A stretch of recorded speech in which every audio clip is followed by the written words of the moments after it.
Alright, so this is the Oraimo Watch ES2. I haven't used the ES1, but in this video I want to unbox this, and after using it for a while, then I'm going to make my final review. So yeah, let's do the unboxing. Okay, so one of the first things I will say about this box is that it is very tiny, and I don't enjoy the unboxing experience anymore. It's the same with the Oraimo Rift 2. This is the case of the Oraimo Watch 2 Pro. See how big it is compared to this one. I can't even fit both of them in the frame. And this is the Oraimo Watch 3 Pro. Like, you can see the difference. So Oraimo, I know you're not watching right now, but hopefully in the future you guys will make the unboxing experience a lot better. This one feels very cheap. But anyways, let's just open it because I know that that's what you guys are here for. Okay, so we'll keep this one here. So this is the watch.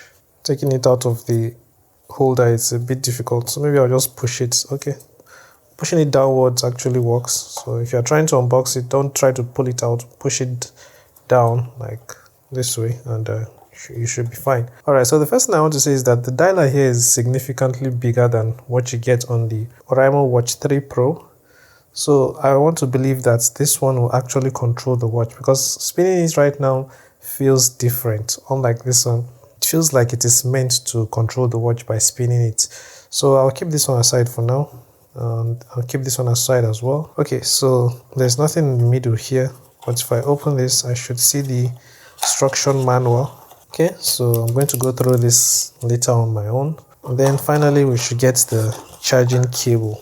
So this is, I think it's the same dual pin charging cable. Yeah, this is the same.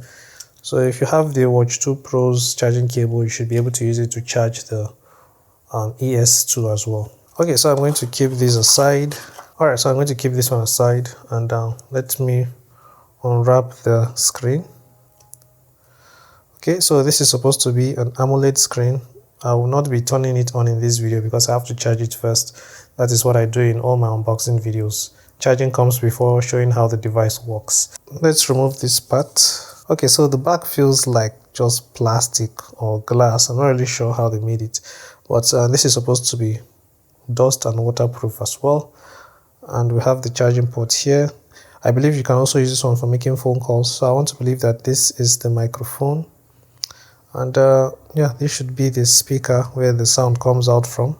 The wristband feels stronger than that of the Watch 3 Pro. This one feels very light, and this one feels very strong. But well, maybe as time goes, I'm going to notice the difference more. So what I'll do now is to charge the device, and if you guys want to see the full review, make sure you're subscribed to the channel. We are currently at 90 subscribers. I was hoping I'll get to 100 before the end of this year, but I don't know anymore. But anyways, yeah, I'll be making the full review, and it should be out in about a week or 4 days. So yeah, if you guys want that, make sure you're subscribed to the channel, and I'll be seeing you in the next video. Take care and bye bye.